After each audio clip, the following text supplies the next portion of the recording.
To'rtta farzandim bor. To'rtta farzandim Gulirano, birinchisi katta farzandim. Bu mana shu Instagramdan platformani ko'rib qolganimizdan keyin telefon orqali 3 oylik birinchi o'rinda 3 oylik xarid qildik. Qiziqib bajarib boshladi. Har kuni tinmasdan o'zini darslaridan ham tez bajarib, sразу kirishga harakat qilardi, tez borib bajarishga.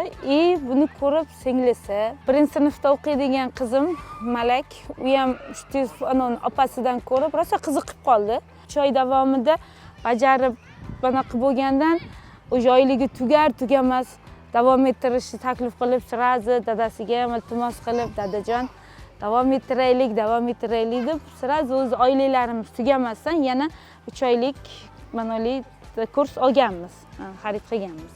Platformani hozircha kamchiligini ko'rmadim-u, lekin har doim bizga eng yoqadigan tarafi har doim aytib kelaman, bu musobaqa. Qizimni qiziqishini yanada oshiradi. Doimiy mana shu musobaqani juda ham qiziqish bilan, intiqlik bilan kutadi. Iloji boricha banolik qilishga, birinchi, ikkinchi o'rinda olishga harakat qiladi. Umuman anoni qoldirmaslikka harakat qiladi. Har doim birinchi o'rinlikka da'vogarlik qilib turadi.